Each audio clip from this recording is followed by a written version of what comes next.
Hello, BCC. Welcome to my exciting YouTube channel. I appreciate you taking a break from watching Tiger King. Yes, I'm talking about you, Doug Nelson. Do you really think Karen fed her husband to a tiger? We'll we'll address that in next week's YouTube channel video. But today I thought I'd teach you a little bit about Cami. Out of the blue, Cami dropped into your Chrome experience, and some of you reached out saying, "What is this?" Some of you ignored it. Some of you didn't even realize it happened. So I just want to teach you what MCPS plunked some money down for and how you can use it, and then a separate video will show you actually how to use it. So where did this come from? In May, about 2 weeks ago from now, MCPS purchased it for everyone, and it was installed on all staff and student.net accounts. So know that this is something available not just to you, but it's available to your students, and that has some important teaching implications for you and why this might actually be really helpful to you. So what is it for?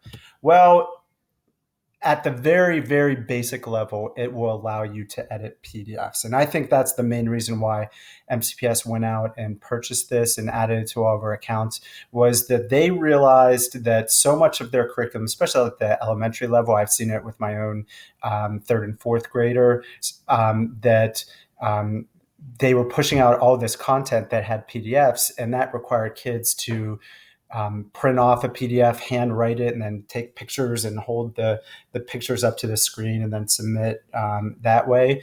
And you also had these forms for MCPS that still need to be filled out, but teachers didn't have a way to edit a PDF. And so at the very basic level of Cami, it will allow you to edit any PDF.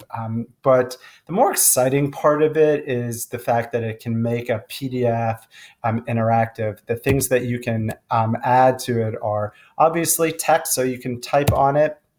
You can add drawings, so you can freehand drawings with both a marker and a highlighter. You can add photos of your own. So if you got the PDF from somewhere else, you can still add all of these things to it. So you can add a photo that's helpful.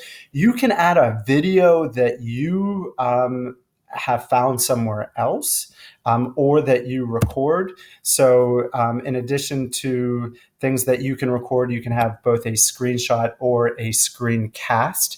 And so that will allow you to add those to the PDFs. And then lastly, and probably the thing that you care least about, are signatures. But yes, for MCPS forms or whatever, you can add your own signature. So how would you as a teacher end up using it? The most basic thing that I can think of you doing is trying to make directions clear. And I know my math people are always wondering, is there an equation editor? Whatever we get, they have to fight through equation editors. And yes, there is an equation editor that is built into this. So if it is a document that you got from somewhere else, you can add in equations that look like math equations. If it is something that students turn in, they can add in equations. And if they turn something into you and you want to give them feedback, you would be able to type the with the equation editor. But besides, equation editors, it would allow you to have your own narration of a video, or whether it's a voice narration or a video narration, telling your kids what they actually would need to do. Think how useful that would be for your ESOL students. Honestly, for any students, it might be a way of clarifying a question that's presented there, and you want to give them some more context. It could be something that is informative. So instead of having them go to a separate link, you could actually and watch a video and then come back and answer the question. You could actually have the video right in there. But at its very basic level, you'd be able to make directions clear. Um, You can also have your students turn in these PDFs to you, and then you can open them up and give them additional feedback. And it doesn't have to just be, typed out responses. It can be handwritten responses, but it can also be audio and video responses, and you can do it all over the page, and they would all be embedded and part of the document. And then last and the least important thing is that you would be able to complete MCPS PDF forms by being able to write in numbers. Thank goodness Joan hasn't asked us to complete our timesheets, but this is honestly how we would do it. We would go in and type in or write in the hours that we worked each day, and then we would add our signature to it. Now, what about your students?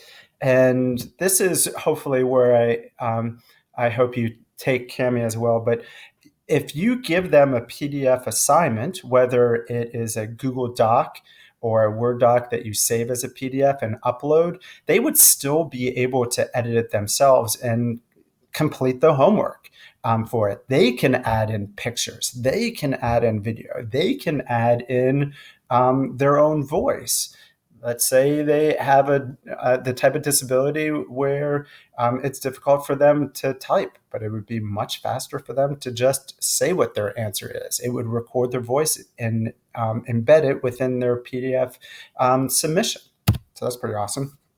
Another thing that it will do is it will read PDF passages to them. If the document is saved not as an image and then as a PDF, but it was a text originally, it will read those PDF passages to the student. You can change the voice and you can change the speed. Know that your special ed students already have a read and write toolbar already loaded on their account that would allow them to do this. All students can get the read and write toolbar extension to their Chrome browser, but it would not read PDFs to them. This would be a way that it would allow everyone to have the PDF read to you. Now, what should I be aware of either before I use Cami or while I'm using Cami? Something that you should be aware of is that it does save automatically for it, but it doesn't save automatically every single second. So if you make a change, it's best practice to go up to the Save Now option for it, and do this especially before you are done and exit out of it. Click the Save Now button, and it takes a couple seconds to actually save it, and then you won't lose the changes that you made. Be sure that when you are clicking the Save Now, that Cami is saving it to the spot on Google Drive where you want it to be. I had an issue with it earlier today where I didn't even realize what folder it had saved my Cami document in, and I had to try to find it. It was saved in just some random folder because that's what I think I had used last, and then Cami had recognized that and stuck in that folder. So notice where on Google Drive it's saving it, and I think that'll save you that headache from me.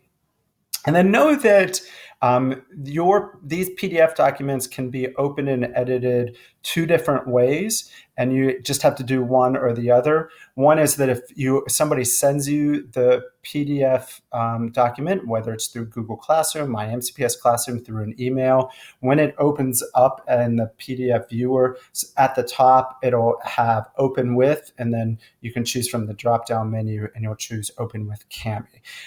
Know that you can also open up any PDF already saved on your drive simply by clicking the Cami extension, which you would need to add to your toolbar through the Google Chrome store. And then you can actually browse to pre-existing PDFs that you've already saved. Maybe it's an MCPS form or something like that.